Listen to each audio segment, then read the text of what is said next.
Good morning, everybody, or afternoon. Welcome to the Assistive Technology and Accessible Transportation webinar. I'm Marty Exline, the Training and Outreach Lead with the AT3 Center, and we're excited to have everybody here today. Assistive technology is a key element to allow individuals with disabilities and those who are aging to maintain and improve their independence in their communities, and utilizing assistive technology-related transportation is a key element in fuller community participation for everyone. Among the areas to be focused on in today's event will be the roles and activities of Assistive Technology Act programs, accessible materials and websites for transportation options, assistive technology for individual use in vehicle modifications, and assistive technology transportation partnerships. So just a few reminders for today's webinars. To see the captions, click on the CC button in the control panel. Please enter any questions or comments in the Q&A box. Comments will be addressed at logical stopping points, or more likely toward the conclusion of the webinar, since we have so many registrants here today. And then please complete the post-webinar survey that will pop up immediately following the webinar. We'd like to know if the information was helpful and if there are other ways we can be of help. But go ahead, and here we go. So the learning objectives for today's webinar. Number one, to be able to identify the 4 core state-level activities of Assistive Technology Act programs, to identify several ways in which documents, websites, and even apps can be designed with an approach to promote access for all people, and to identify 4 examples of assistive technology that can aid in transportation. We're really happy to have our panelists here today. I want to go ahead and just have all of our panelists just introduce themselves. And why don't we start with you, Charlie? Thank you, Marty. Good morning or good afternoon, everyone, as the case may be. I'm Charlie Rakowski. I'm the director of the Accessible Transportation Resource Center. This is one of the newer technical assistance centers, which is also funded by the Administration for Community Living. So we'll talk about that in a little bit more. Linda? Thank you, Charlie. Hi, everyone. I'm Linda Jaco, and I work as AT3 Center's Grant Administration Lead. Prior to my position with AT3, I served with Oklahoma Able Tech, one of the 56 AT Act programs, as their director. I'm delighted to be here with you today and look forward to learning more myself. Marty. I'm Marty Exline. Again, I'm the Training and Outreach Lead with the AT3 Center. Prior to this, I was the director of Missouri's Assistive Technology Act program. And Kim. Okay, thank you, Marty. Hello and welcome, everyone. I'm Kim Moshe with ATAP's AT3 Center. I am AT3 Center's Technical Assistance Lead. And before joining ATAP 3 years ago, I was the director of Minnesota's AT Act program. Kelly? Yes, thank you. I am Kelly Blackwell. I am the co-director for the Michigan Assistive Technology Program, and extremely excited and passionate about digital access that we'll be talking about today. Thank you. I'm Kim Lilly, the director of the Tennessee Technology Access Program, and part of my role is also within the Department of Human Services within Rehab Services. I coordinate our assistive technology services for the state, and I'm the primary contact for all vehicle mods for VR in Tennessee. Emily? Thanks, Kim. Hi, everyone. I'm Emily Dukoch. I'm with the Tennessee Department of Transportation, where I supervise the Office of Mobility and Accessible Transportation. And I'm looking forward to telling you a little bit more about our office at the end of the presentation. Fantastic. And thanks again for all of you for being here today. And with that, I'm going to turn it over to Charlie. Well, hello again, everyone. I wanted to take this opportunity, and I really appreciate Marty and his staff providing us the opportunity to talk about the Accessible Transportation Resource Center. As I mentioned, it is a technical assistance center that is funded by the Administration for Community Living. And we are entering the second year of the program. My apologies, there are a number of helicopters flying over at the moment. And the ATRC, as we call it, has a focus on identifying barriers to accessibility and identifying solutions to those barriers across transportation infrastructure. Next slide, please.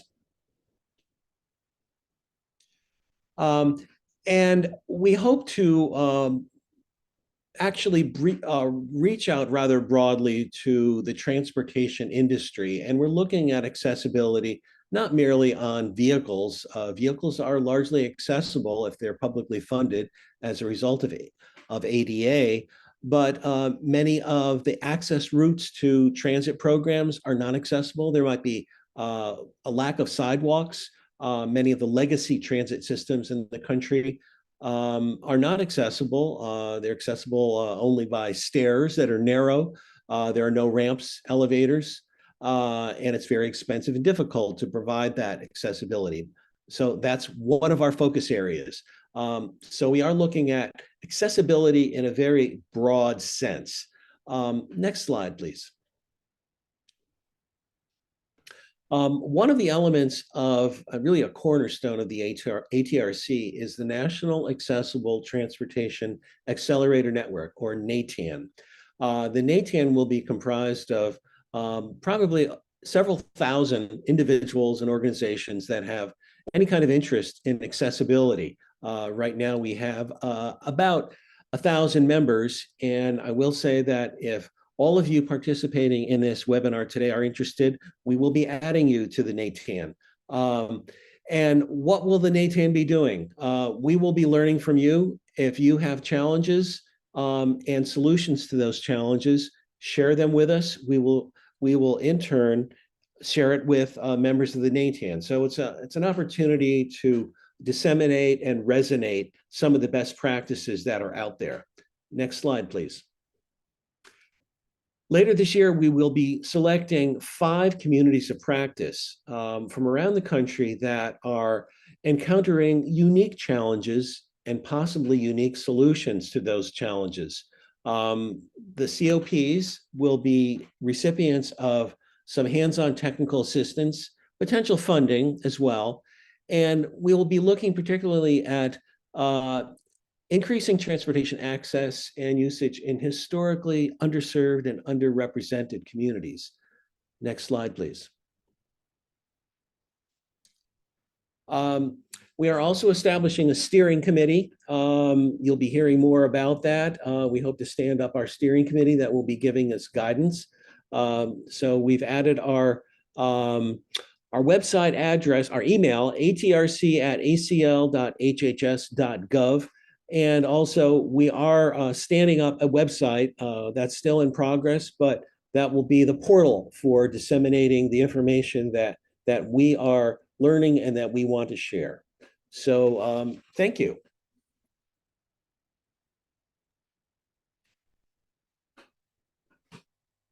Good afternoon, everyone.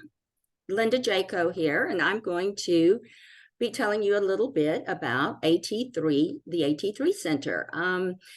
I'll start by saying AT3 stands for Assistive Technology, Technical Assistance and Training Center, or AT3, which is why we decided to shorten it to the AT3 Center. How it came about, the Association of Assistive Technology Act program receives federal funding as a grant through the Administration for Community Living, ACL, which is housed in the U.S. Department of Health and Human Services, to create the AT3 Center. The actual purpose of ATAP's AT3 Center is, of course, to provide training and technical assistance for all state and territory Assistive Technology Act programs.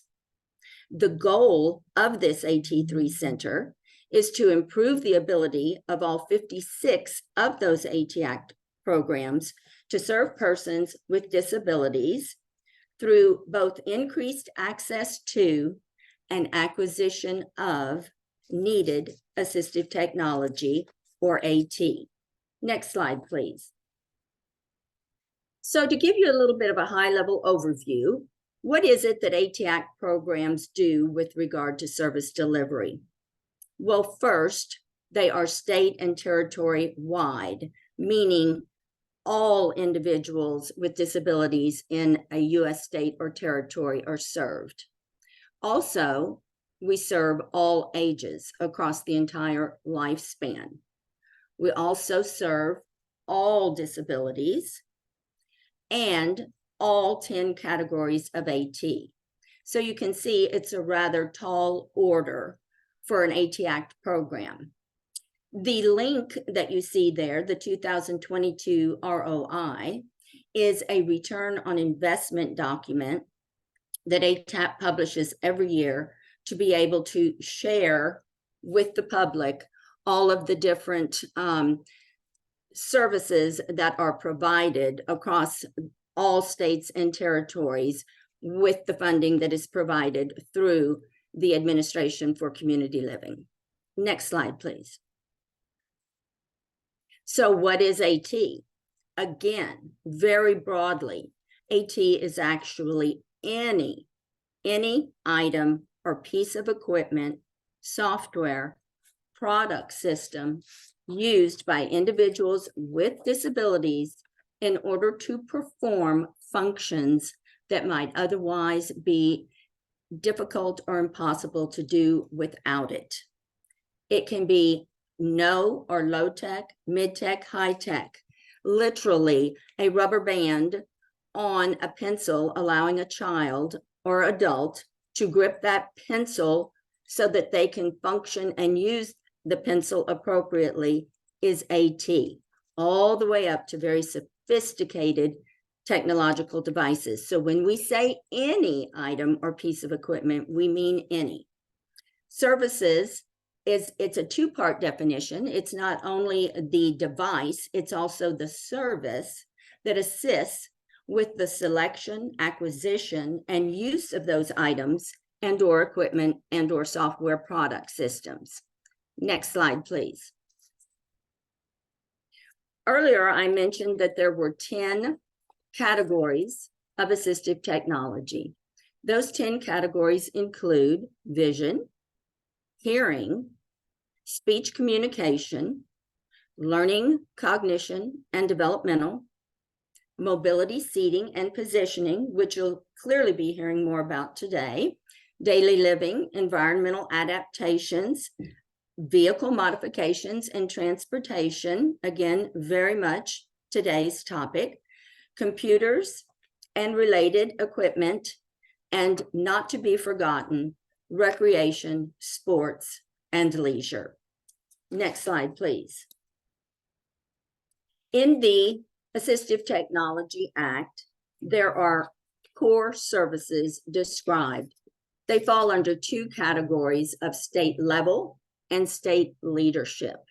State level, and you'll be learning more about this throughout the afternoon, includes device demonstration, device short-term loans, device reutilization that is comprised of both device reuse and device exchange, state financing activities, and most importantly, digital accessibility.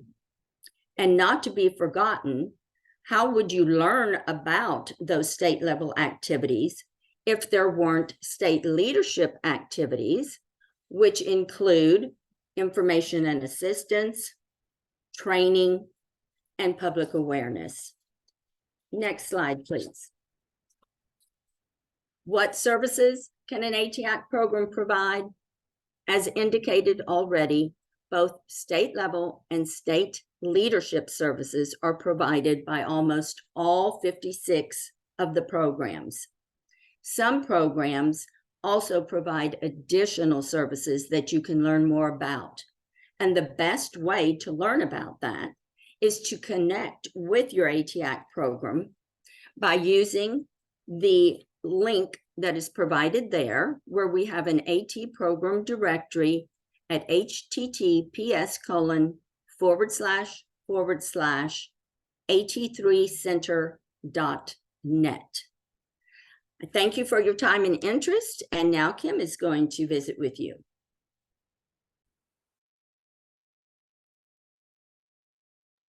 Thank you, Linda, and hello, everyone.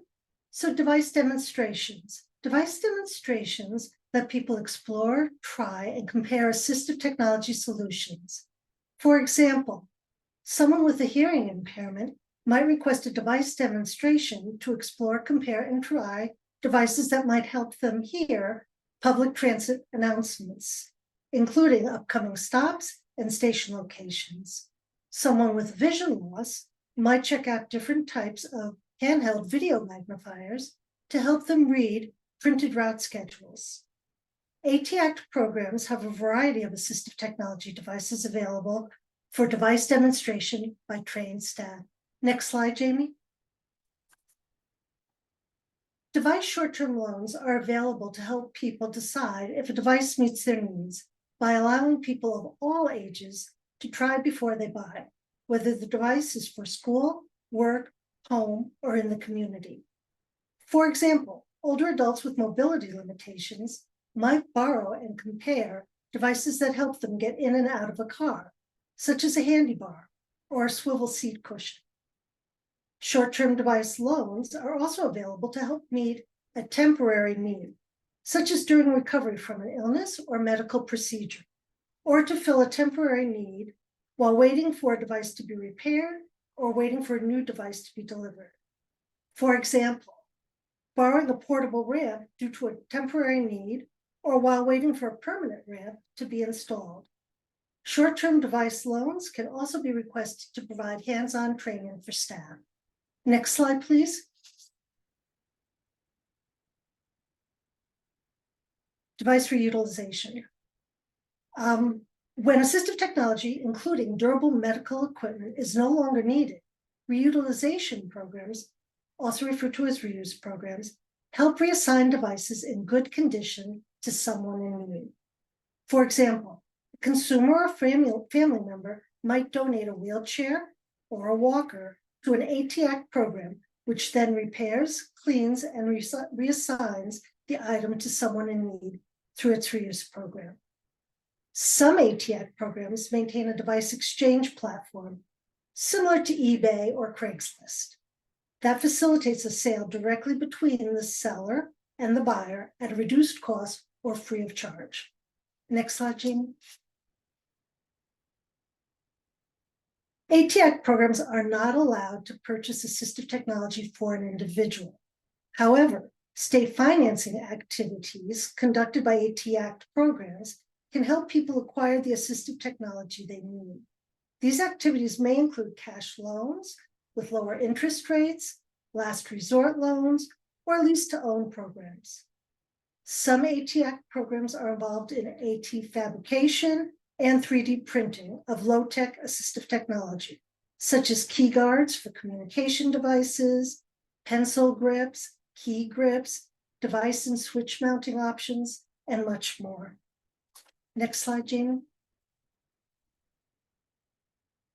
So here are a few important takeaways. Most services like device demonstration and device short-term loans are available at no cost. Device reutilization programs may be available at no cost or at a fraction of the price of new equipment. State financing programs work with applicants to provide favorable loan terms and conditions. Typically, there are no eligibility criteria in order to use an ATAC program services, nor are there complicated application processes. Programs are used by schools, employers, organizations, businesses, individuals, and more. Next slide, please. You can find contact information for your ATACT program on the AT3 Center website. Programs provide free information, assistance, and referrals related to assistive technology. ATAC programs can also provide training, and they participate in a variety of public awareness activities and events. ATAC programs have flexibility and are responsible to the needs of their state or territory. So we encourage you to reach out to your ATAC program to learn more about available services in your area and discuss opportunities to collaborate. And now I'm going to hand the mic back to Marty. Great, yes. Thanks, Kim. If you are on our website, at3center.net, you'll see a heading Explore AT. And Explore AT is a clearinghouse for information related to assistive technology devices and services.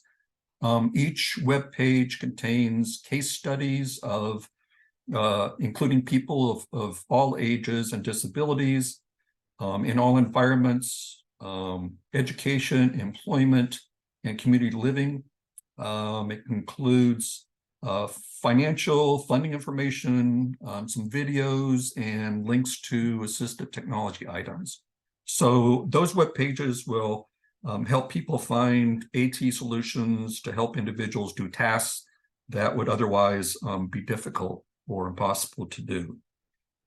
And next slide. So something that's coming soon is an AT Access database, and it will be available. You'll be able to see it on the Explore AT website. And the goal of the AT Access interface will be to quickly, reliably, and effectively connect the AT Act community and consumers with appropriate assistive technology solutions. People need a simple and intuitive way to search for AT, and the AT Access database will use an algorithm to better match the user with assistive technology resources that are more likely to be useful for the person's specific information and needs. And with that, go ahead and jump to the next slide. And I'm going to turn it over to Kelly. Thank you, Marty. I'm just going to get to my slide deck here as I use a screen reader. So I wanted to talk about digital access, as it is something that is very important to me, and thus hopefully that passion comes out here today. Creating an accessible and inclusive experience for all. What are some things that you should think of before even getting started? You want to begin with including your audience from the start. So this not only should include folks with disabilities, but folks with different cultural backgrounds, members of rural communities, and folks that have intersectional identities. And you want to develop a variety of ways that people can access different content, given those different identities and rural communities and such that folks might reside in. You want to make sure that you have many different ways for folks to access. So you have web-based, you have app-based, and then the more traditional ways, such as a good old-fashioned phone call. And the image on this slide is of 5 people, with disabilities and who are people of color. And they have canes and prosthetic legs, and there are high-rises visible in the background. Some additional ways that you might consider creating a more accessible and inclusive experience would be to provide alternative formats such as Braille, large print, audio, and content in multiple languages. And I'm going to speak more to my personal experience with this next bullet point. but creating ways that transportation staff can interact with folks utilizing the transportation options in ways that they may not typically. So creating those opportunities for individuals sort of behind the scenes to really interact with the people being served. And something that I will speak to in just a moment is really having and creating an active local advisory council. And that's something that I too am passionate about and am a member of my local advisory council for transportation. Right, next slide. All right, so when you are thinking about transportation websites, here are some basic elements to that website that help create a more inclusive and accessible experience. Use of plain language. It's so important to make sure that your messaging can be accessed by all people, and that includes the terminology that you are putting on your website. Some things can be worded very complicated, and using plain language sort of strips out that complicated piece to it. Use of HTML elements, so that hypertext markup language for those that understand HTML. And that's using things like heading structure, graphics, labeling tables as tables, using form fields, and it makes the experience much more user-friendly for folks who use screen readers. And that's not just for folks with vision impairments, but there are screen reader users that might experience another type of print disability, that having that accessible web experience is just as important. Use of meaningful text for hyperlinks. And then the image that I have on this slide is of a green click here button. One of my frustrations as a screen reader user and someone who cannot see the screen is when I am navigating a web page and I do my handy dandy little list of links so it's easier to navigate, and I come upon a link and it says click here or learn more or read more. Well, what am I clicking here for? What am I reading more about? So giving that link a little more context helps create that much more usability for your site.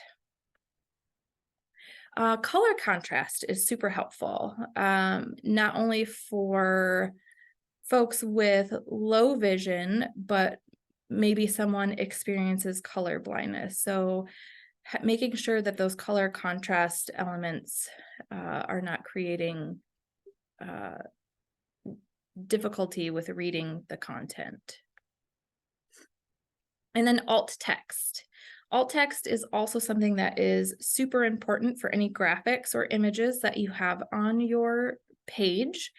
If you didn't want folks to access it, you wouldn't have it on your page, right? So for screen reader users, if those images don't include alt text, then it's basically like that image is not even there. And then something else that I wanted to bring up, overlays have become pretty popular over the last few years, and they can prove to be problematic for several reasons, and I won't get into all the ways that they can be problematic, but basically if a web page is built with the basic HTML elements and some other sort of behind the scenes aspects, those overlays really aren't needed.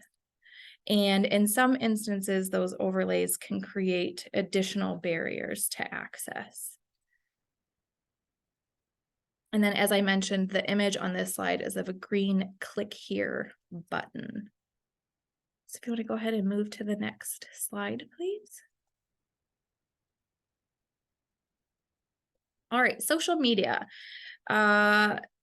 Social media is super important. Many people access much of their content via their social pages. So here are some accessibility tips and tricks for creating an accessible experience while using social media. Using camel case. So when you're doing hashtags, the use of camel case, so that's the first letter of each word that you are wanting to highlight, is capitalized with the remainder in lowercase.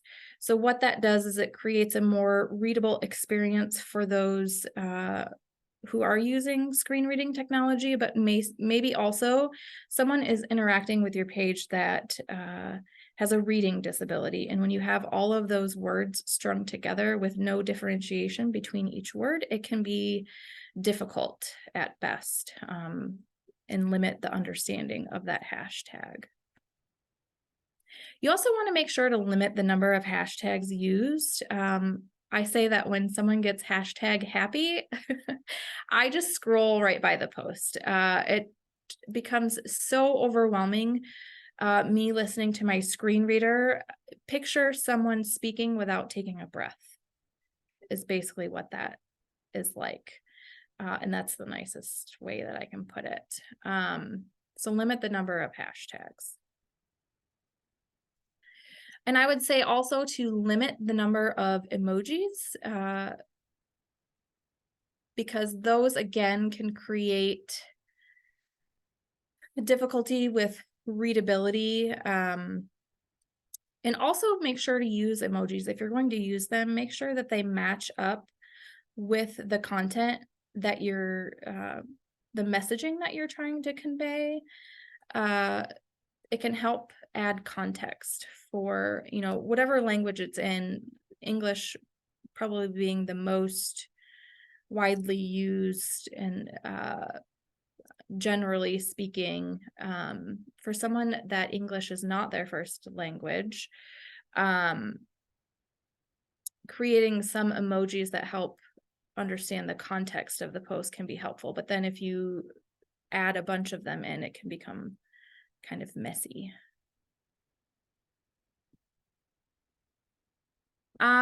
Something that we do at the Michigan Assistive Technology Program is provide image descriptions with our posts. So if we're going to highlight a flyer, for example, and if you're a transportation organization and you have a flyer, it's important to actually write out image description in a format that someone then understands, okay, this is describing the image.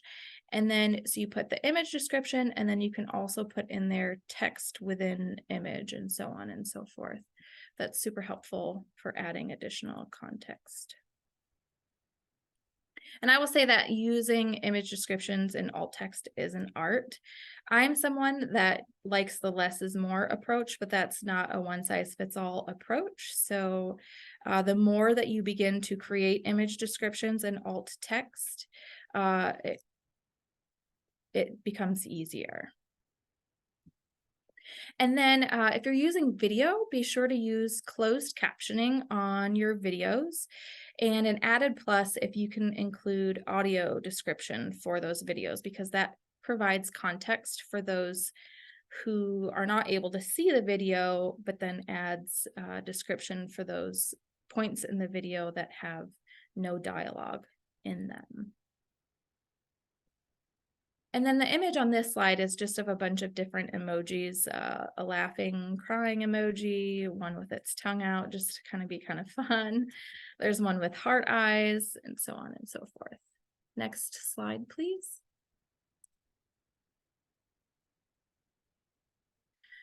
So I wanted to talk about my personal experience with my local paratransit service. The Capital Area Transportation Authority, they provide fixed route as well as paratransit service.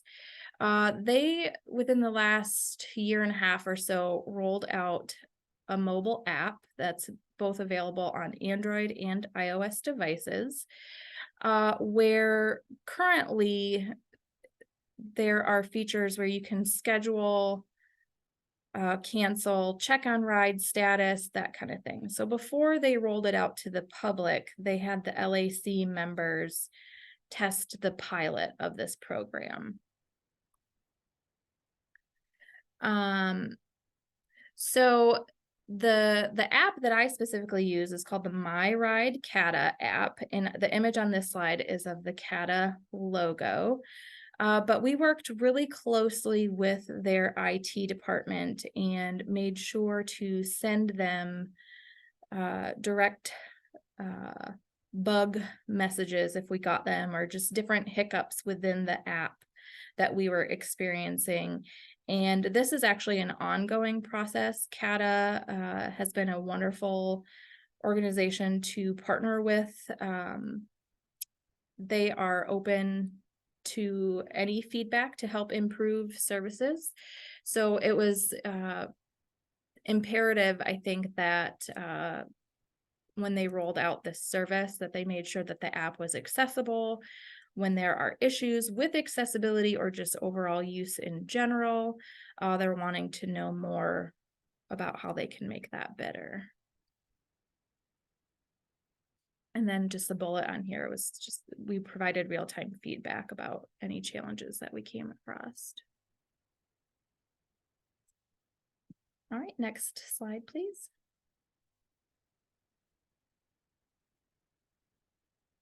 And then electronic document accessibility. So when you have your transportation sites, you often have documents that riders or other members of the community can access. Maybe it's a ride schedule, maybe it's an application to join the local advisory council, whatever it might be. You want to ensure that your documentation is accessible for all people. So again, I can't stress enough, use of plain language. Super important to get your messaging across to all populations of people. Using proper heading structure. So me as a screen reader user, if I want to move more quickly through a document, let's say I'm skim reading it before I start really filling out any documentation or reading it through thoroughly, I want to skim it. So creating proper heading structure allows me, a screen reader user, to jump to those headings more quickly, and I'm not having to scroll through and take more time doing that. The reading layout and line spacing is super important for individuals who experience print disabilities. Maybe they're low vision, maybe they have a reading disability such as dyslexia. The reading layout as well as the line spacing can really be a barrier for someone if it is not done in a way that promotes access for all people. And choosing your font size and style is also very important. So the image on this slide is a variety of different fonts. So you want to basically use fonts that have clear, crisp edges and don't have the extra embellishments like the little feet, I like to say, on the bottom. So think Times New Roman and things of that nature, but something more like an Arial or a Calibri or a Verdana, things like that. And then use of hyperlinks and possibly footnotes. And the reason why I say possibly footnotes is, so if you use a hyperlink, you want to make sure that when creating that hyperlink, you've made sure that it's accessible. So maybe it has an underline, it stands out in some way. Again, make sure that what you've hyperlinked makes sense. And I'll just use the click here as an example. So if you've highlighted click here as a hyperlink, maybe it's not click here, maybe it's register to ride as an example, as something that has a little more context. And then a footnote might be important if the document is not intended to live solely electronically and it's something that you might print out and have available for riders and other users, you would want to include footnotes, because then those hyperlinks don't show up as anything. And then in the footnote, you would put the web address to where that hyperlink goes to. And then you don't want to use color alone to convey meaning. And I'll just use myself as an example. If I interact with a document that says, be sure to fill out all the areas marked in red. Well, I'm blind, so I'm already tuning out and probably quite frustrated that this experience doesn't include me. So you want to make sure and use things that all people can understand. So maybe you put the asterisk or the star next to something, and then you highlight any area marked with an asterisk or a star is a required field or something like that. And then having access to audio content with transcripts. So let's say that a website has route schedules online and they have also provided those in audio format. You want to have the transcripts available for those audio formats as well as another level for people to access your content.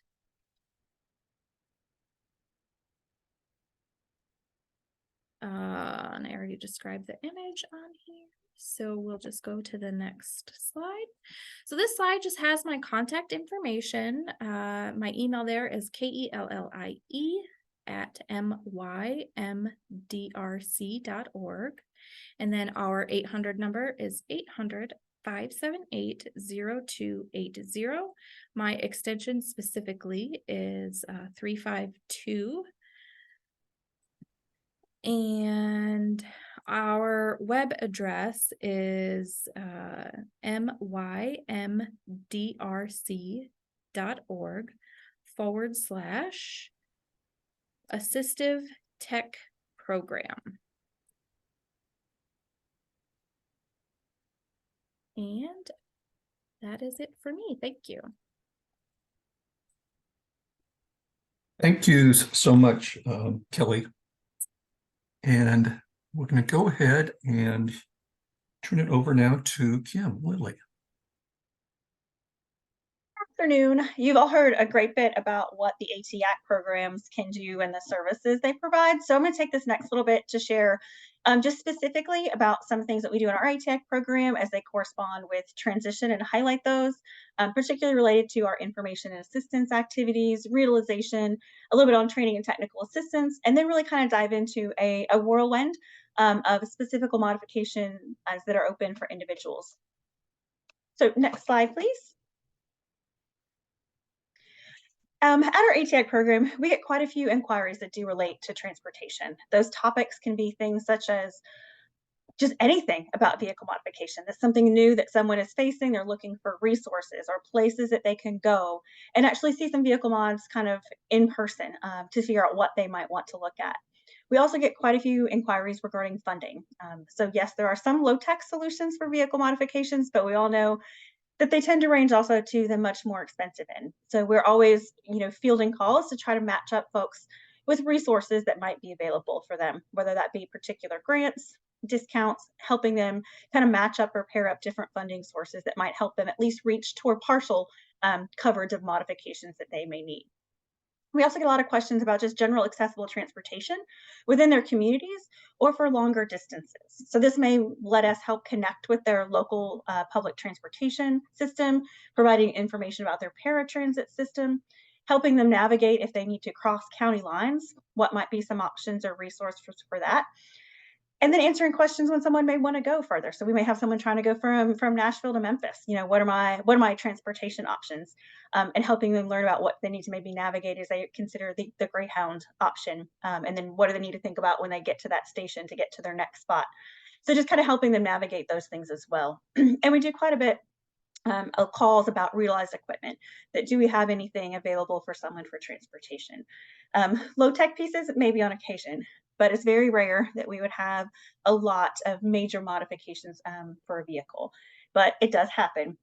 Not very long ago, just in this year, I do a lot of work with ALS patients through a multidisciplinary clinic. Got to know a patient and the family, relatively young, still working, wanting to maintain employment. So I was able to help them out with some TTAP information, connecting them with VR and connecting with our nonprofit partner center that worked in the area, and going out to do their home visits and things like that to really give them some assistance. But the overarching thing that was still there was transportation. Individuals using a power chair now needed to be in it all the time, didn't have a way to go anywhere outside their home, and was a young, had children, really wanted to be able to get out and go and enjoy those pieces and not have that quality of life. So we're kind of working through what might be some potential opportunities. And as we're doing this, we get a phone call to our partner AT program in West Tennessee, and they said, gentleman called and they had a vehicle. His wife had passed away, and her request was that when she passed, that they donate that vehicle so that someone else could then pass it along. And so in that particular situation, we were able to directly pass on a modified vehicle with a ramp to this individual with ALS and their family. We don't get those big stories with that level of a donation very often, but it is certainly worthwhile to keep those options open. And it is quite possible that those things can happen and those doors open when we're not expecting it at all. So who's usually calling and for these inquiries? It's quite a range.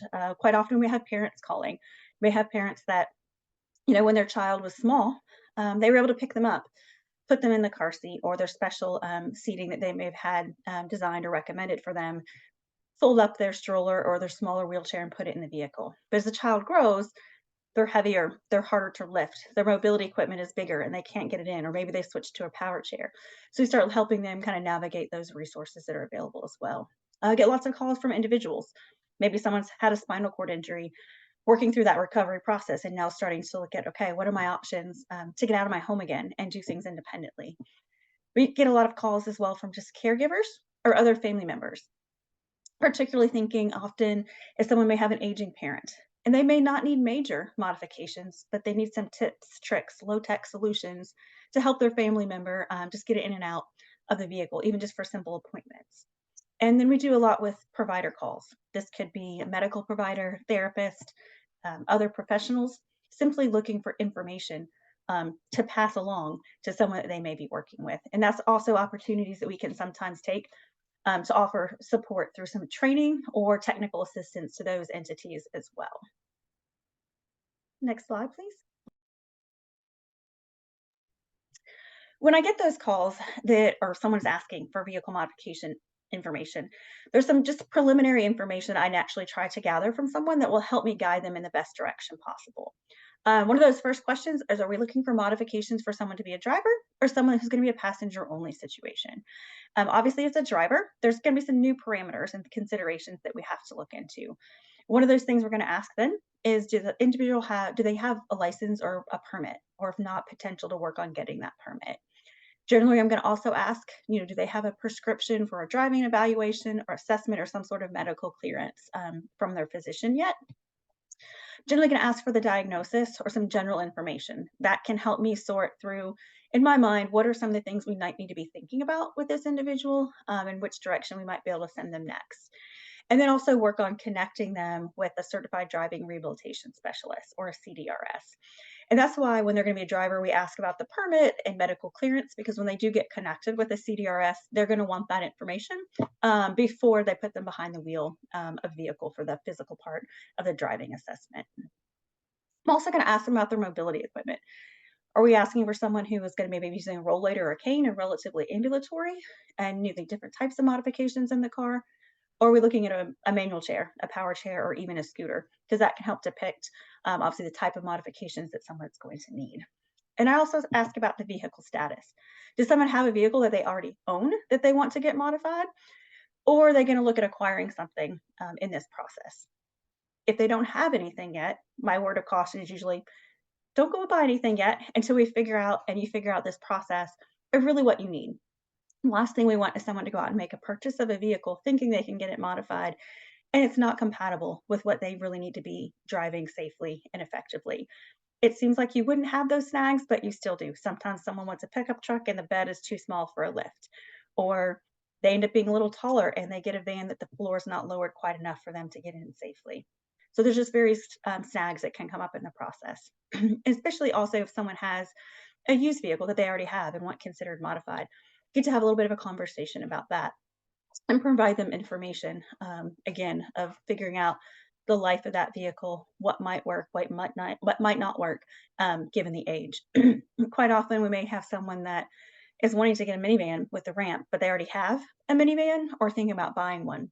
And then we can have that conversation with them that says, well, how old is that van? And if that van is more than a few years old, needing to inform them that if it's not already converted, those manufacturers only go back about 3 years and have limits on mileage, so that we can maybe steer them in a different direction before making that purchase, or at least let them know if they already have it, that we're going to have to look at a different solution for them. And I always ask her also for the purpose that someone is going to be driving.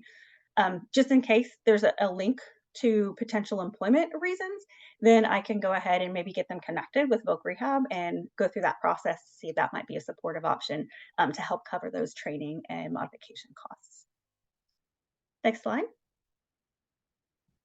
And as always, when we're looking at vehicle modifications, we're always keeping safety as a priority.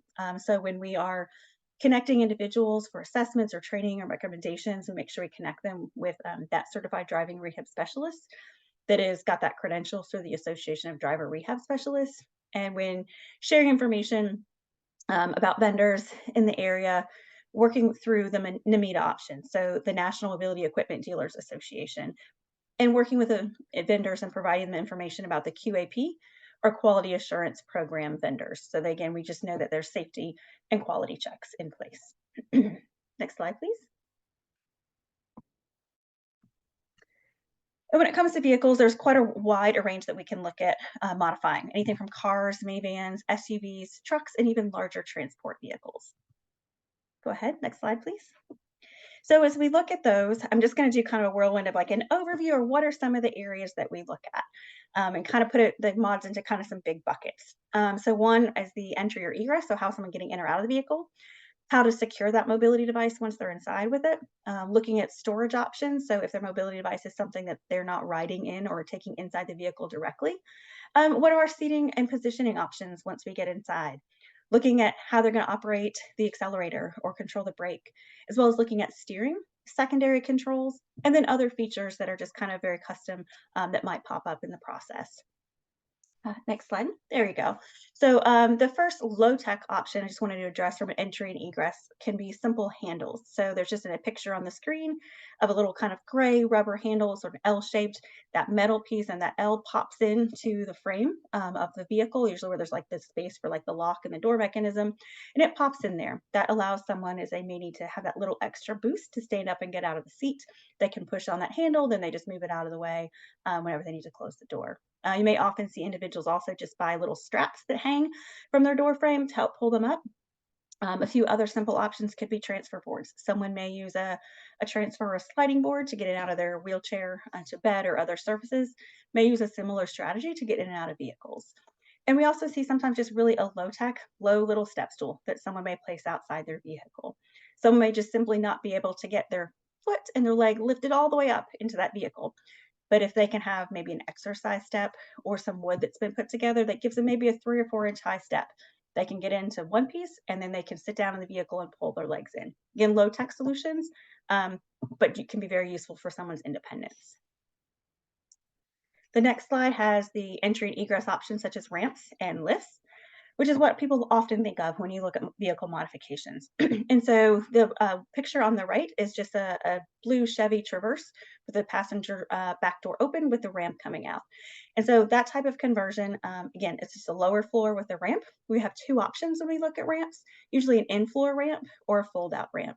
An in-floor sounds just like what it is. It slides back underneath and inside the floor versus a fold-out ramp. So when that door is closed, a ramp is basically vertical and parallel to the door. So when the door opens, it folds out.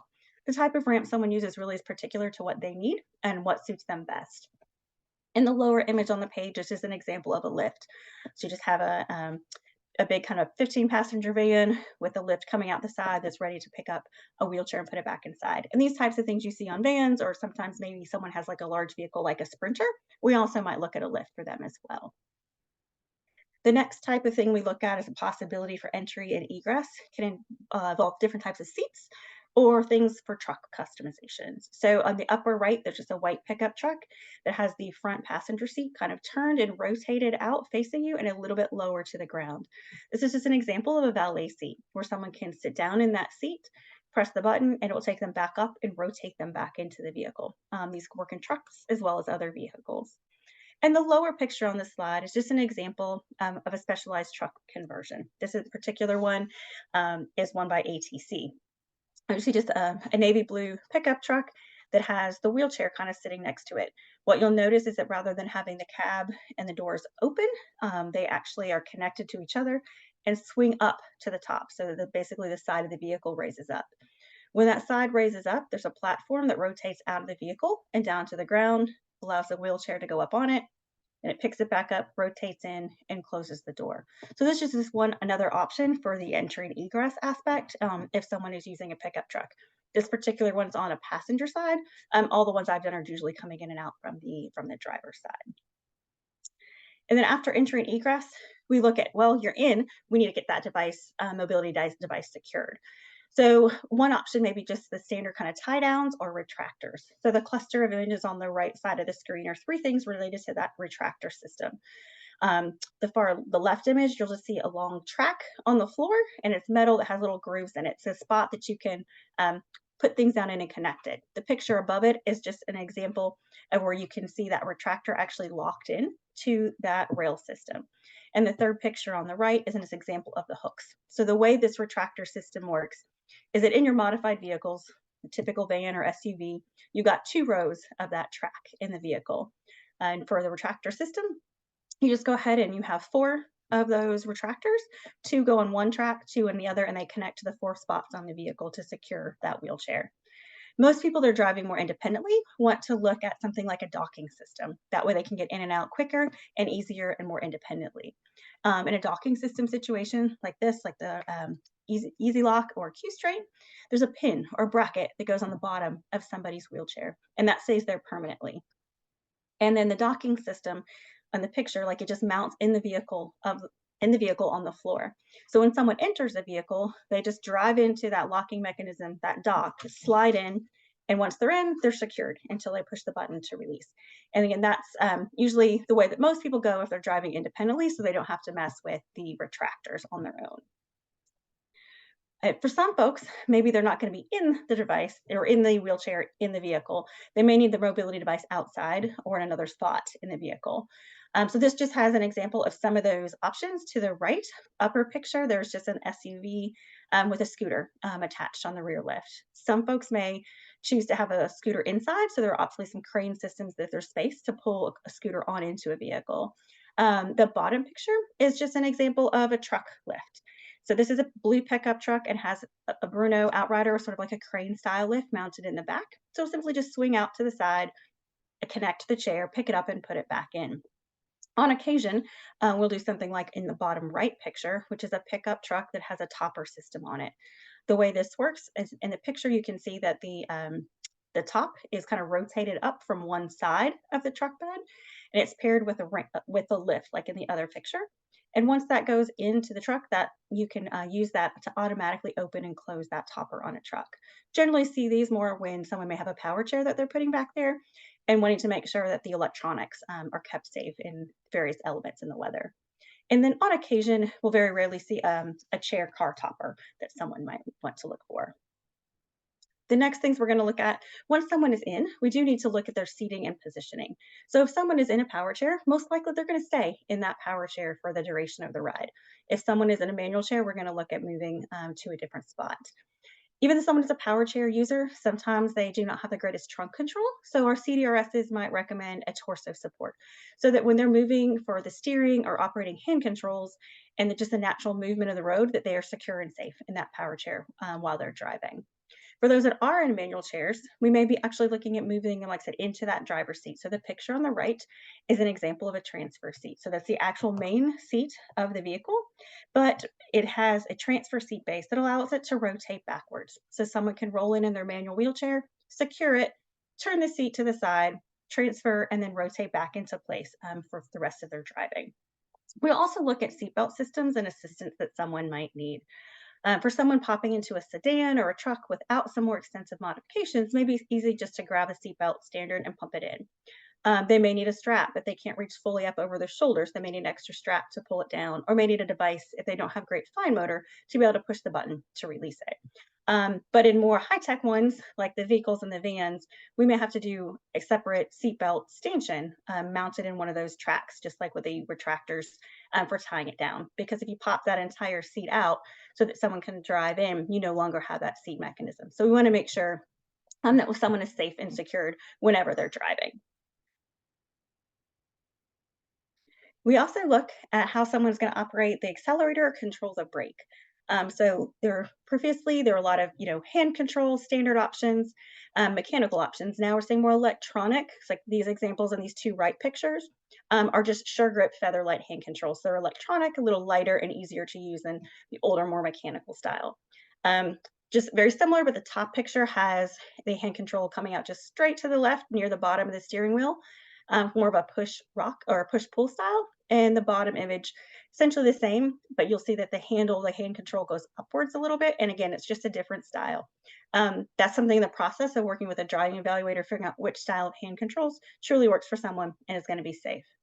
And then on the left side, just have an example of a left foot accelerator. So if someone has good control of their left leg, but not an option to drive and control the pedal, in that picture, you can just see an extra left foot accelerator for them to operate. And then on occasion, if someone is of shorter stature, we just may need to add some pedal extension so that they can push those pedals while they remain in the seat. So once we have someone in and secured and can control the gas brake, we still need to figure out how they're going to steer that vehicle. And so we're going to look at different types of steering equipment that can be added to the steering wheel. So the upper right picture is just a simple, very black, basic spinner knob strapped on and connected to the steering wheel. So someone, while they have one hand operating the hand controls, can easily manipulate the wheel in any way they need with a single hand. The image on the bottom is a similar idea, but it's a tri-pin attachment so that if someone cannot grip, they can slide their hand in between the pins. So the pin is just got 3 different vertical pieces that kind of are parallel or perpendicular to the wheel. Just slide your hand in and operate without really having to grip tightly. We also, like on the lower left picture, might look at a steering wheel extension. So if someone needs maybe a smaller wheel or the wheel closer, from this image, rather than just have the large wheel, you have a smaller wheel that's mounted kind of attached to it and brings the wheel a little bit closer. Something that's never going to be visible, we can also look at reduced effort steering. So if someone may have difficulty from fatigue or range of motion, managing operating the regular steering wheel with the tension you normally feel in it, we can work on actually removing that tension so it's more of a free-floating wheel for them to steer. After steering, we also need to look at the other options like secondary controls. So there's a huge variety of secondary controls. Here's just a couple simple ones. One you might think about, just a crossover turn signal adapter. If someone needs to have the turn signal operated by the hand that's not by it naturally, because some basic mechanical adaptations to do that. Or in these two images, we have pictures that again look sort of like spinner knobs, but they have buttons attached to them. This allows those secondary controls to be controlled right from the wheel. So anything you might need, brakes or lights, wipers, those types of things, without ever taking your hand off of that wheel or the equivalent of the spinner knob. In addition to the secondary controls, sometimes we have to look at other things that come up with individuals. So it might be something as simple as maybe someone doesn't have an easy way to turn or adjust the radio because they can't turn the knob, or if the heating stuff was a very flat surface that they couldn't get a hold of, we might look at extensions or adding some tacky surface to it for that individual. We might look at options that if someone didn't have the ability to hang on to and change the gear shift, that we can look there as well. A lot of new vehicles have, great tech built in terms of backup cameras and lane monitoring to give you warnings, but not everyone has that option. They're older vehicles. Maybe someone has limited neck rotation. We might put in a panoramic mirror instead of just a standard rearview mirror so that someone can see more, or special blind spot mirrors. We also look at options for the ignition. A lot of new cars, have remote starts or push button starts, but not everyone has those options if you're looking at a bit of an older vehicle. So in those things, we might look at, could you add a remote start? Would that be an option to make it accessible for someone? Or maybe they can get the key in, but they have trouble turning it. What can we look at to customize some sort of a grip to allow them to turn that key? And the next kind of a wrap up of vehicle mods, the last on the actual tech pieces, is not everyone can utilize the standard controls we've already talked about for hand controls or brakes and things like that. So then we venture into what we consider high tech or electronic driving options, or what may often be termed a drive by wire option. In these cases, something like EMC or joy steer options allow someone that doesn't have the skills to use the standard ones to explore these options for all of the features from acceleration to brake steering and secondary controls. So the upper picture on the right is an example of a joy steer system. And you'll notice that the wheel is still there, but you'll see some bars going across horizontally that connect things from one side to the other. And you'll see kind of cuffs that have little grips on them. In this sort of situation, someone would have one hand on each of those grips and they would rotate their wrists left and right. And that's going to control the steering of the vehicle. And one of those controls will also do the gas brake. The image on the lower left looks just kind of like a joystick, but that's a joystick that will actually drive the vehicle and control gas brake and direction. And the image in the center in the bottom is a little touch screen that has several buttons and options on it. And that's for secondary controls. This will allow someone those secondary features, lights, wipers, and all of those things. Yes, it could be touchscreen, but maybe someone needs to scan through those options with a single switch placed somewhere else in the vehicle. So those are options. Again, those are high tech. I get to do several of those a year, so it is quite a process, but they do allow a significant amount of independence for someone once those are complete. So that was kind of my whirlwind specifically through the AT options. Wanted to take a couple of minutes, and this is by no means getting anything in there, just give an overview to think about. There are different ways to think about AT and accessibility in public transportation. So when you think about mobility, a lot of times the first things might be like ramps and lifts, but then also thinking about what are those stations and stops like, where they're getting on and off, and what's near those in terms of their accessibility.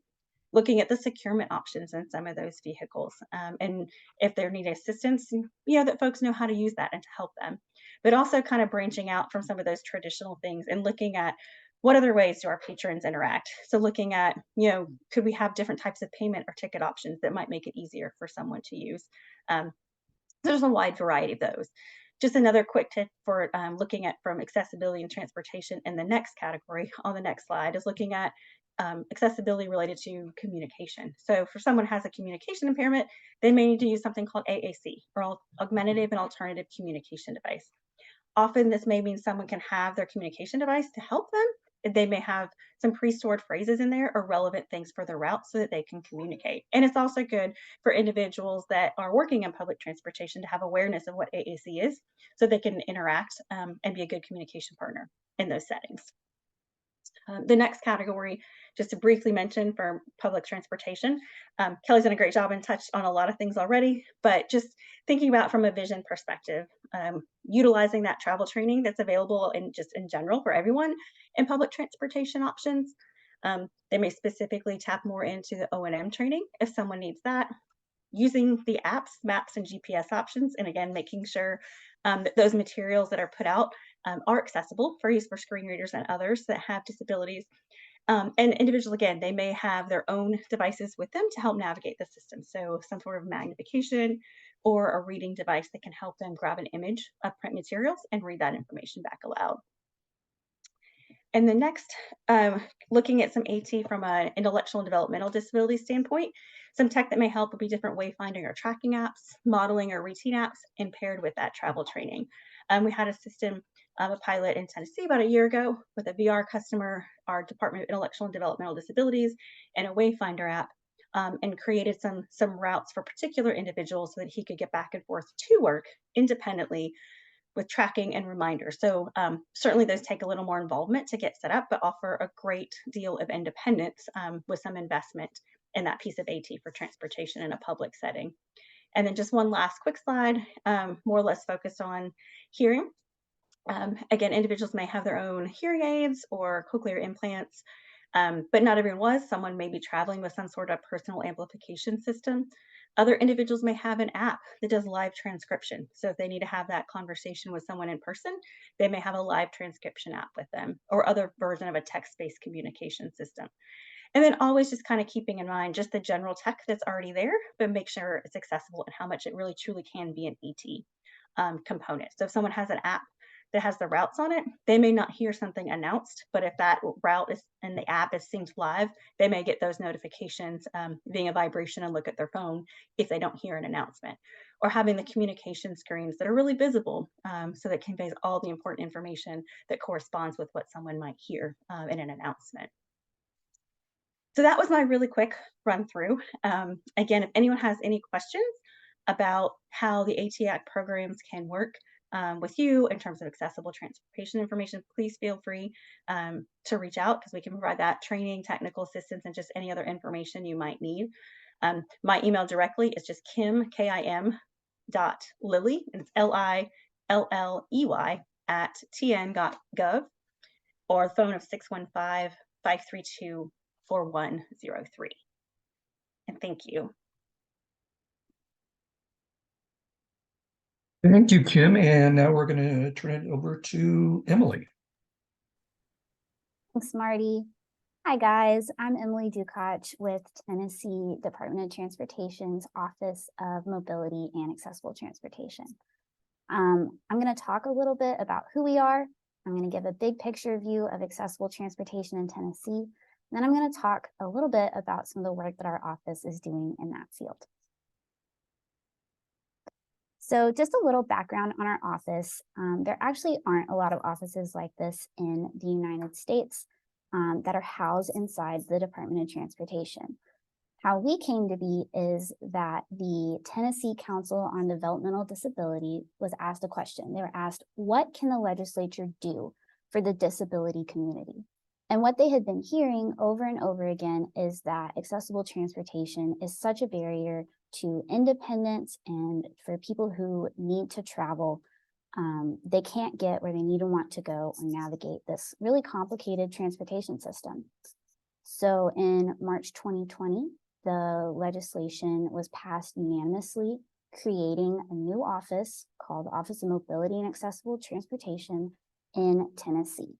And the legislation was pretty broad. It basically just told us to convene experts in aging, transportation, and disability, including people who actually use accessible transportation, and get together to come up with a mission statement, a strategic plan, and finally, our office is responsible for an annual report that goes out every year about accessible transportation in Tennessee.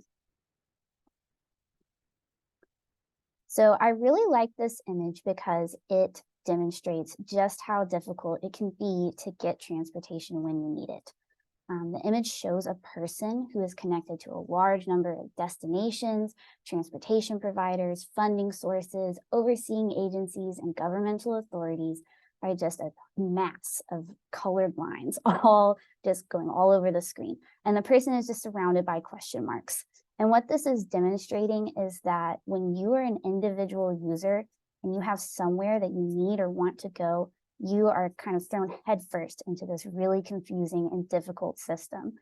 And every different funding agency or governmental authority or transportation provider has their own rules, their own policies, and they have to be navigated differently.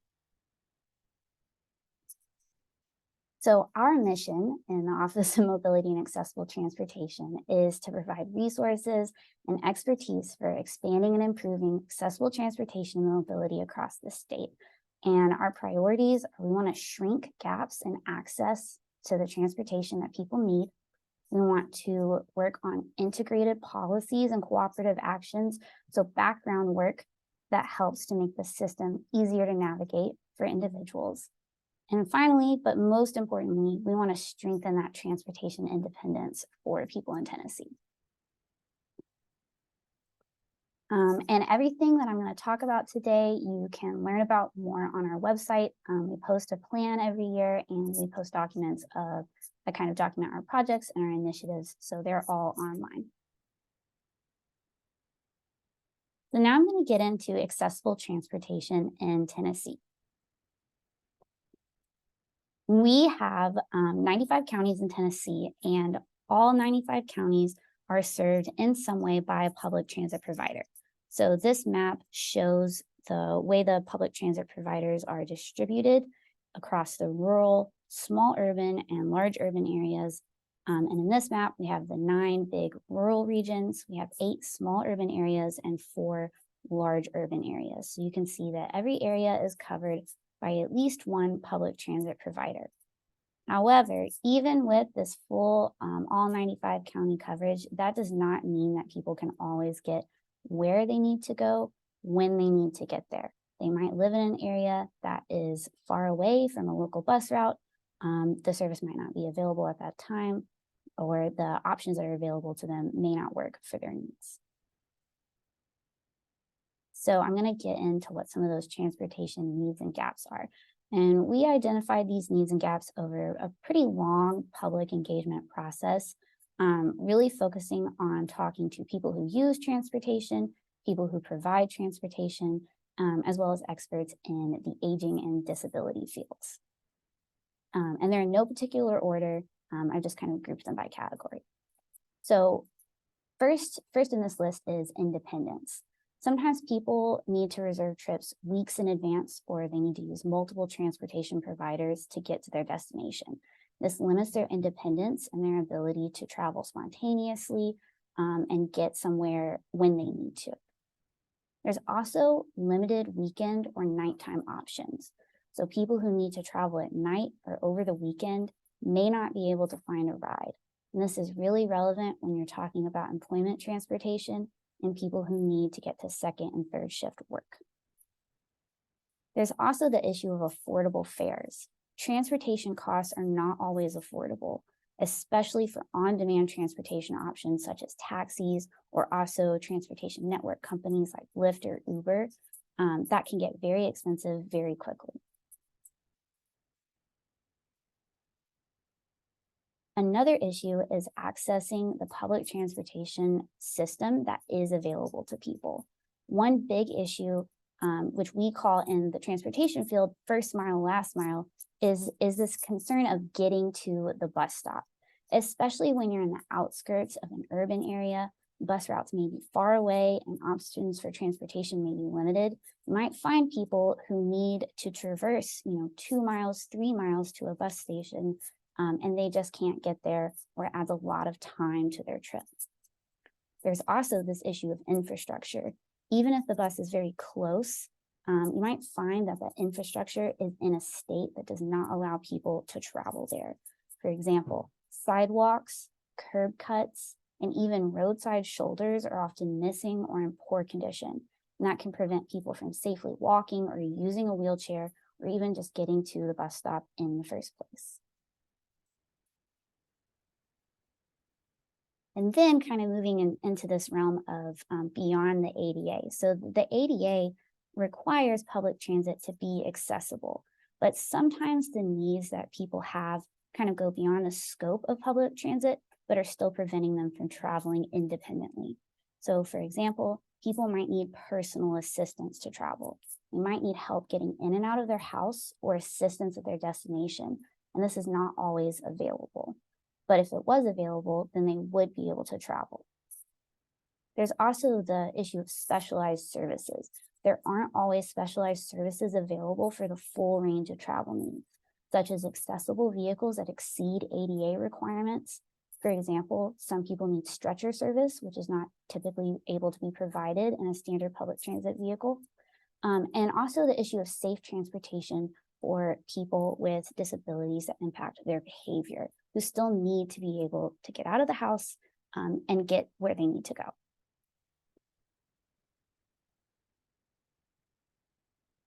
Finally, we have some issues about accessing the transportation that's available or providing the transportation people need.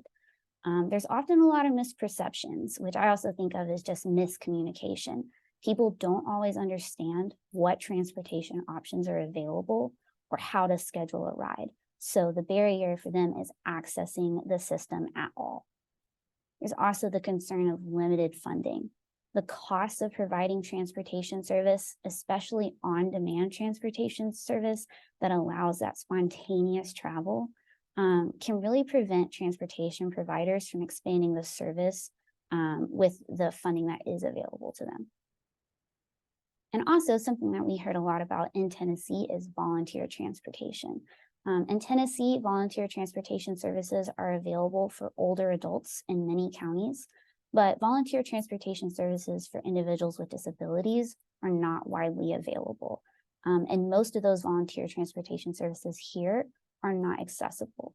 So an older adult with a disability, that means they use a mobility device, may not even be able to use that volunteer transportation. So now I'm going to jump into a little bit of what are we doing about all of these needs that we've identified. And even though, the needs were identified in Tennessee, I think they are broadly applicable to accessible transportation in most states. And I think our goals are going to be kind of similar. So the first one is called expanded access. And what that means is that we want to support local solutions for expanding and improving access to transportation services. It's important to remember at the state level or at the federal level that those transportation services are generally designed and they're enacted and provided at the local level. So it's really important that you're empowering those local providers to do that work. We also have a goal of service solutions. We want to identify where barriers to transportation overlap, maybe for different kinds of people, different providers, different destinations, and we want to develop solutions that meet everyone's needs. Collaboration. We want to establish a structure and a collaborative culture that especially maximizes those financial resources. When you're looking across multiple programs and departments, it's important that you work together to really efficiently fund transportation.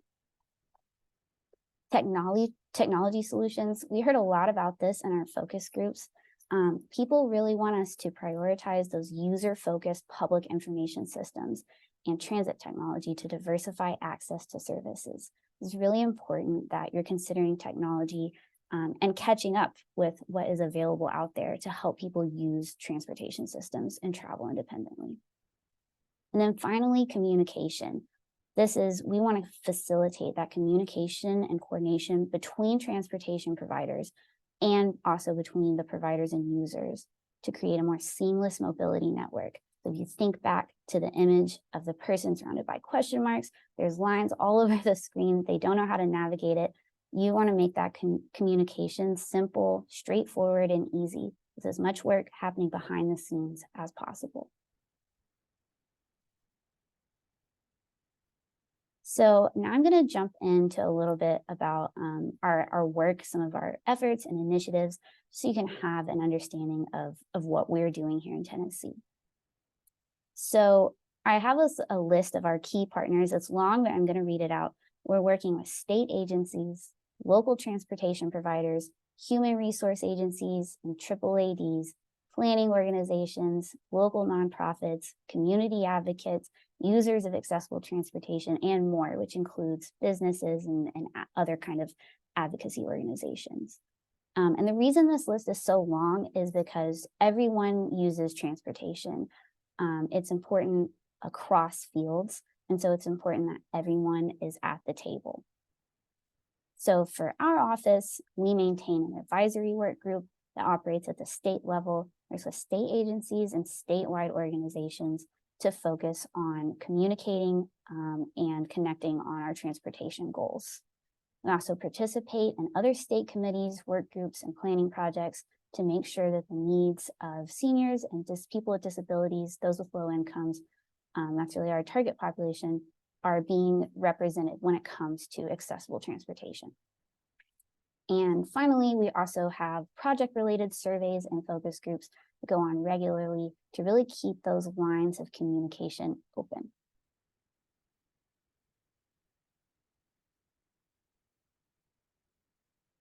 A little bit about some of our programs and initiatives. One is the Section 5310 program. This is a Federal Transit Administration program for the enhanced mobility of seniors and individuals with disabilities.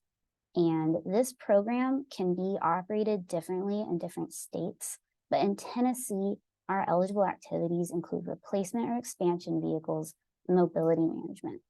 Those replacement and expansion vehicles are available for public transportation uses or specialized transportation uses. They're not available to individuals, but they are available to nonprofits and local governmental authorities. The vehicles that we award have to be accessible, and they can go beyond ADA requirements. Just a small example is that it is possible and encouraged to have a lift over 600 pounds. That's the limit that's required by the ADA, but many agencies need 750 pounds or 1,000 pounds. And so we encourage that. We partner with the Central Procurement Office to maintain a statewide contract that has accessible vans, minivans, and cutaway buses. These vehicles can be purchased through the 5310 program. Other state agencies, local governmental authorities, public transit agencies, some nonprofits can buy off this contract. Individuals cannot buy off the contract. However, the specifications are available.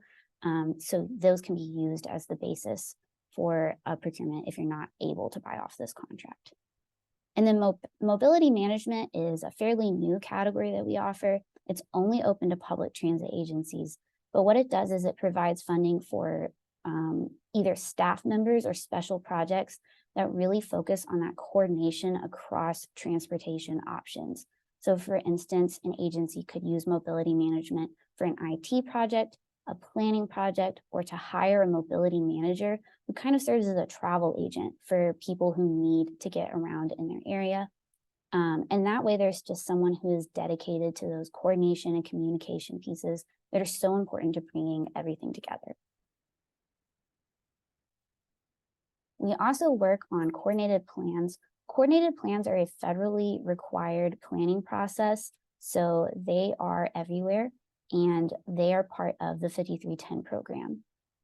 We participate in regional coordinated planning processes as a stakeholder, but those coordinated plans bring a lot of people to the table, and their focus is bringing together public transit providers, people who use public transit, human service providers, people with disabilities, seniors, and those with low incomes to really identify what are the needs and challenges in their community and rank the solutions that they want to see funded through the 5310 program. We also have been working really hard on a transit technology procurement in the background. This is for scheduling and dispatch software. People who use transportation are not usually encountering the scheduling and dispatch software directly. It's used by transit agencies. But this software is how agencies are able to schedule rides, keep track of them, and see the vehicles as they go through their routes. And that's what makes the difference in how people are able to use, for example, apps that can see the vehicle's location in real time, how people are able to pay fares using apps if they choose, how people are able to schedule online. All of that is connected to having this modern scheduling and dispatch software and not relying on an individual personally typing in every single trip. So we have procured these transit technology options that public transit agencies in Tennessee can use to get this up-to-date software that's compatible with apps and vehicle tracking for the end user if funding is available for them. We also are invested in a statewide program called the Tennessee Disability Pathfinder. This is a website and call center that helps connect individuals with disabilities, families, providers to resources. And resources is broad. It could include, accessible transportation. It could include the technology that they need, or really just anything you could need over all walks of life, everything from employment, help getting enrolled in TennCare. It's all there, and you can talk to a real person. So that is a really important initiative for us. And then finally, just an example of one of our specific projects is that we have a job access plan. It is employment-related transportation planning. This program that we're working on is not specific to people with disabilities. It is open and integrated employment transportation. And what's really important is that that accessible transportation component is there from the very beginning of the development of the program, looking at what kind of employment transportation is needed in Tennessee, how it can be funded, and the way it can be provided.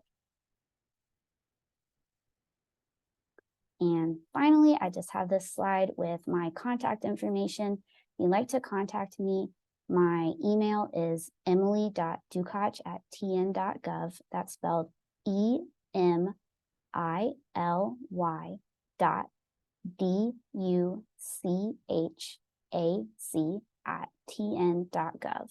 My phone number is 615-741-2963. And that's all I've got. Thank you. Thank you so much, Emily, and thank you to all of our panelists for providing some great information. We do have some questions that we received in the Q&A. If all the panelists could come back on, and I'll parcel these out to everybody. The first one might have been when Charlie was presenting. The question is, you mentioned about stakeholders creating their own accessible transportation advisory group.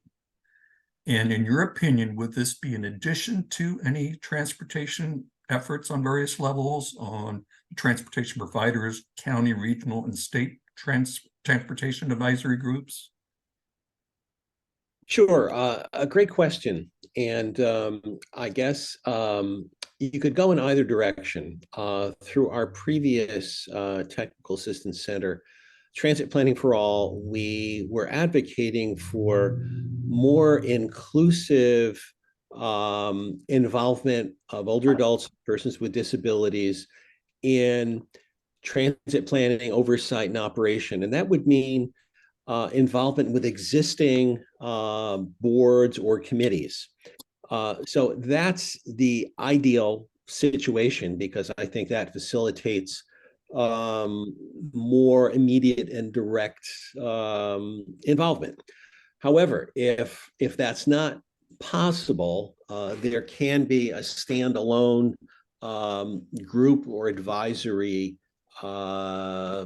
establishment that could provide that oversight. But I think it's preferable to be more directly and intimately involved in any kind of group or advisory committee that's already in place. Thanks, Charlie. This might be a Kelly question, but anybody, regarding social media for Instagram, I've seen folks put their hashtags in a comment rather than in the description. Is this more accessible?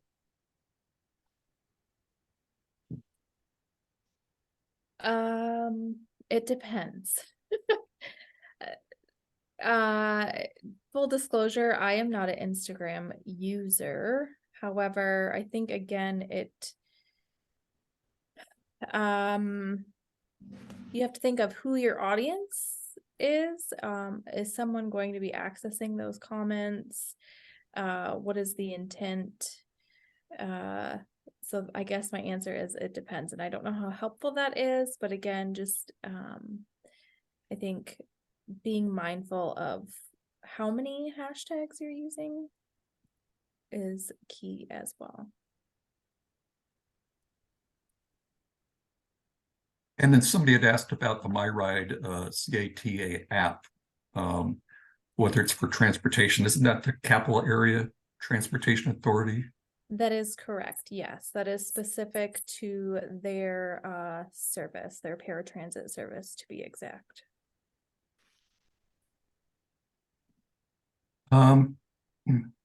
We have a question, I think it's for about the assistive technology programs. Does the program assist with ramp assistance to assist with home modification to help people getting to their vehicles? And I'll let anybody jump in. Do you want to answer that one, Linda? Sure. We have a number of ATAC programs who assist with ramps, and there are a variety of ways that can happen. In some states, they connect with Habitat for Humanity and others who are willing to assist in building ramps, or other nonprofits and foundations. Additionally, some of the reuse programs can loan ramps, and when the loan period is up for the ramps, many of the ATAC programs then assist the family or the individual with low interest loans to then finance a permanent ramp that they can have for their home. So yes, there are a variety of different ways. It's sort of, state by state, territory by territory, case by case. There are some waivers that help, if the individual is on a waiver. So there are a number of options. It just really depends, as Kelly said. But again, that is part of what an ATAC program does with regard to information and assistance and funding supports. They will sit with that person and provide that technical assistance for them to try to problem solve a solution. Anybody else? No, I was just going to add to what Linda said. That's why we strongly encourage folks to visit the AT3 Center website and click on the AT-ACT program menu at the top of the website. You'll find a listing of all program contact information, and reach out to your specific state or territory program to discuss with them what options and services are available. And I think somebody may have answered this one, but somebody asked about a resource or tip sheet for finding a certified driving rehabilitation specialist. And does anybody know of any? I know I did see, I know the American Occupational Therapy Association has a page to direct people to specialists in their area. Yeah, and if you go to the ADED website that credentials the CDRSs, so aded.net, there's an option to search for your CDRSs and figure out who's closest in your area as well. Great.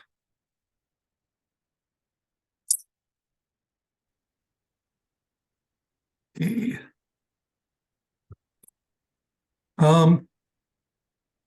Somebody mentions a service provides a very delayed service to clients' transit care. The client's spending 4 to 5 hours en route and arriving late. In terms of solutions or barriers along those lines, just what resources are there to deal with things like that? Anybody have any suggestions? I can jump in on that one. I think that what we hear in Tennessee is that transportation to employment is an enormous barrier for people with disabilities who they can find a job, and their issue is often getting there or getting home afterwards. And spending a long time in transit or being late can lead to them losing that employment after they have gotten it. So in Tennessee, we're in the middle of a planning project that is looking at potential solutions. And some of what we have heard is that transit agencies, public transit agencies in their regions, need to be able to provide commuter-specific services that are designed to meet the needs of people with disabilities and those with low incomes, especially focusing on that second and third shift work on weekends, and it happens outside of standard transit operating hours. Emily?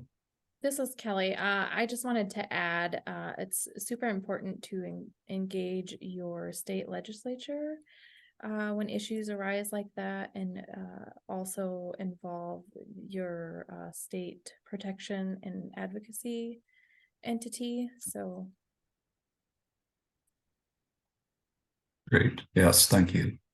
And not knowing the specifics of that individual, I know working on public stuff in Tennessee, but as it is an employment situation, it may be possible to connect that individual to vocational rehab. Policies and things may vary in states, but generally for us, if they're eligible for VR and meet funding needs, the individual is responsible to have to cover the cost of the vehicle or a loan on that vehicle, but often VR covers the actual modifications. And so a lot of times we can do that. And there are situations where the modifications I do are not just for the individual who's driving, but if there's a situation that is someone going to be a passenger only vehicle, I have the ability to even do passenger only modifications if someone needs that, needs someone to drive them back and forth. So that might be an option as well.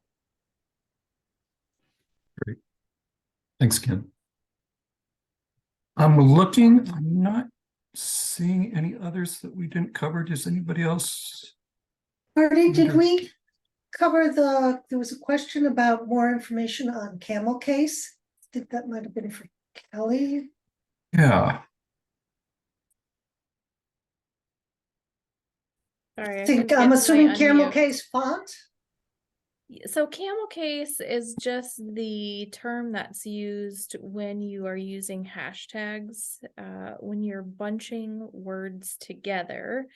So if I were to say something like accessible transportation is awesome, then I would want to capitalize each of those words so that they are distinguishable and not just make them a string of letters, if that makes sense.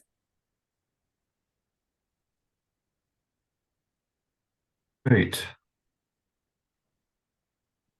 I think we covered them all. Look one more time.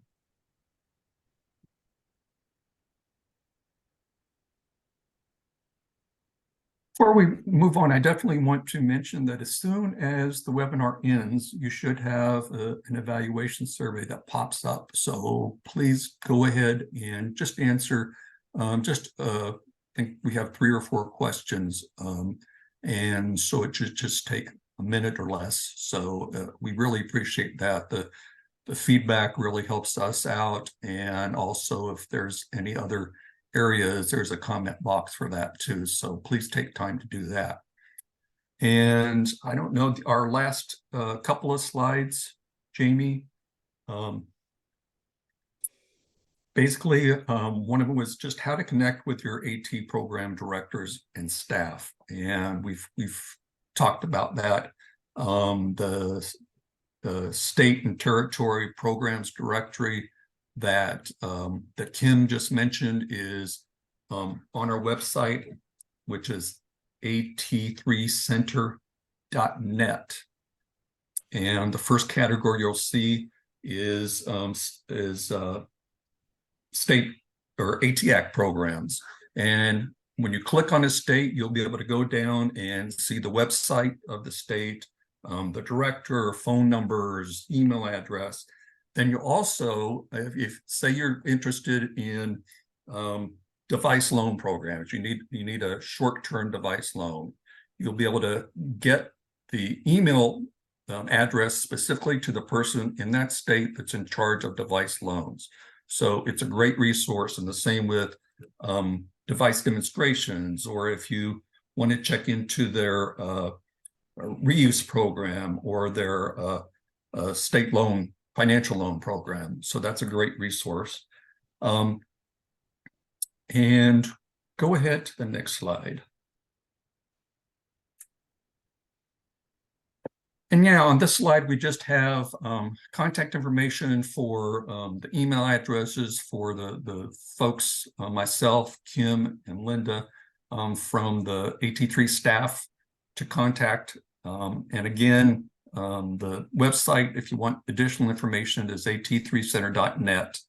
And that will also be able to access the Explore AT website that I've talked about earlier. And go to the next slide. So again, yeah, thank you to everybody. Thank you to all the participants. Thank you especially to all of the panelists and presenters. And we appreciate your participation, and we hope you have a great afternoon. Thanks a lot, everybody.